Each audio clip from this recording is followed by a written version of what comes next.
rocker, yes I am. 'Cause I'm a punk rocker, yes I am.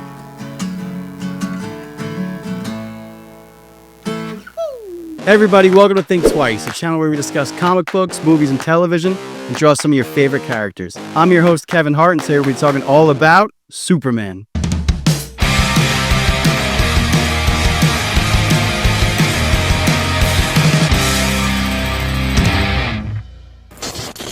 Stick around to the end of the episode to see our drawing of the Man of Steel came out, and if you like what you see, subscribe to the channel for more content. Superman is the first live-action movie in this brand new DC universe, following the animated Creature Commandos that was on HBO Max, which was also created and directed and written by none other than James Gunn, who has a absolutely proven track record for both Marvel and DC. Thank God Warner Brothers and DC Studios gave this guy the keys of the kingdom because he really gets it. A comic book fan himself, this movie is absolutely gushing with comic book flavor. From the moment they set up in the world, there was absolutely no time wasted. We are right in the thick of it, almost like a comic book prelude. Like, it literally felt like the opening page to a comic book where it sets up the universe and then you're right into the story. I really loved and appreciated that we didn't need to see another origin for Superman. And I'm going to try my best to not compare. I'm just going to tell you my take on it as a standalone film. And let's start with our title character, Superman. David Cornsweet. This guy absolutely embodies the big blue Boy Scout that leaps off the comic book page from the Silver Ages, the whole corniness of just being a good dude. And if anyone were to replace Henry Cavill, this guy, honestly, I am not mad about. He doesn't feel like a guy playing Superman. He truly feels like Superman. I can't say much about his Clark Kent because he wasn't really in the film too much, but from what we gathered, broccoli cut and all, and hypno glasses, which I really enjoyed that they kind of finally explained that Superman's glasses are made of a lens and a glass that distorts the viewer. So you can't really tell who he is accurately. So it makes the alias a little bit more viable. And the suit, which I was, not gonna lie, initially worried about, looks great. The trunks are absolutely the way to go. It completely makes Superman, in my opinion, the granddaddy of all superheroes. Show some respect on him and lean into it. He's a big dude. The suit doesn't do him justice because I love the suit, but I wish that it was tailored a little bit more appropriately to showcase how big this guy beefed up to become the role of Superman. And another of my original concerns was that this film was going to be way too bloated with too many characters, but once again, James Gunn has proven that he can handle a ton of characters in one film, but I wanted this to be centered around Superman, and it absolutely does that. I really enjoyed the themes of this movie, that it is punk rock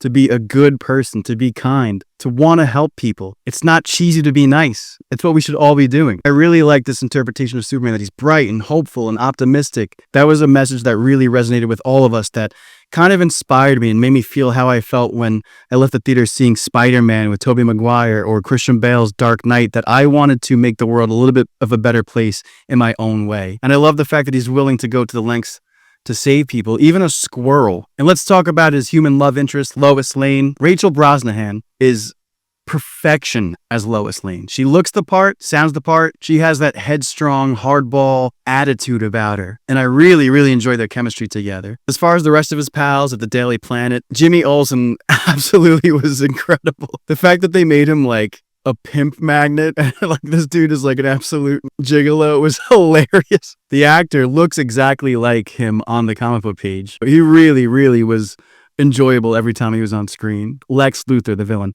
Nicholas Hoult, really versatile and great actor, man. He was so cunning and so ruthless. I really like the fact that 3 minutes ago he lost a fight for the first time to the Hammer of Baravia. Even though he was in the strength of Ultraman, Lex Luthor has studied Superman so intricately and so obsessively. I really thought that was insane, that he was kind of just like playing Xbox and hitting counter moves against Superman, that he has like almost played this level before, that he is this meticulous to Superman, that he's able to defeat him in a control room like 50 miles away in the city. It's unbelievable. He wasn't too cheesy as some interpretations of Lex have been, even though I like my Lex kind of like the animated series, where he's pretty much Bruce Wayne with an agenda, where he could be good, but he kind of chooses to be a little bit malicious with his intent. But this one, he was just full of envy, and you could see it. He was seething at the fact that this alien is better than the peak human that he's studied so much for. Like he said, brains versus brawn. He really wanted to showcase that he is superior, and I really, really liked that. I'm still waiting, though, to see Lex Luthor go toe-to-toe with Superman physically. I really want to see a Lex Luthor in a mech suit. I'm tired of waiting. We've seen so many iterations of Lex. When is this going to get done? That pocket dimension prison was insane. Really showed the depths of how low Lex Luthor can sink, of him even just if you questioned him wrong, where even Metamorpho was afraid of him, which again, I can't understate how much comic book galore is happening in this movie. Metamorpho, for God's sakes, the Element Man, with his little green baby Joey, who was adorable. We have this giant kaiju. We have Superman robots. We have Krypto. This is such a comic book movie, but it works. They're not afraid to lean into it. Krypto was great. He was adorable. I loved the scenes he was in. He looks great. That's a testament to the visual team that James Gunn has worked with Rocket Raccoon and the Guardians and the animals in those movies, Guardians 3. As far as Lex Luthor's henchmen go, I still want to see more recognizable faces of Superman's villains. We've seen so much Lex Luthor. It's like the Joker for Batman. We've seen it, but let's get Parasite, let's get Bizarro, let's get Metallo, let's get Mxyzptlk, let's get Toyman, let's get Doomsday, let's get Brainiac, for God's sakes. When is Brainiac live action going to be properly done in a live action DC film? The Engineer, I know she was tied to the Authority, which they announced in this whole Gods and Monsters trip, but I thought she was just okay. Pretty cool power set. Ultraman was the biggest intrigue for me going into this film. I always wanted to see who was under that mask. Would it have been Henry Cavill as like an alternate Earth variant of Superman? It turns out that even though his name's Ultraman, which would be an evil Superman from another Earth, he's more of a Bizarro character, which I was thrilled to see, but I still wanted to lean even more heavily into Bizarro. I was hoping by the end of the film that with that black hole, he would get sucked into a Bizarro world. I was hoping that once Superman beat him up, he would send him off into the black hole where there's no sun, where he couldn't heal, or it was an imperfection of Lex's cloning, because he was pretty much mentally challenged, which Bizarro would be. I really wanted to hear him speak, maybe backwards like Bizarro, maybe have scratches on his face from the fight where he looks a little bit more like Bizarro.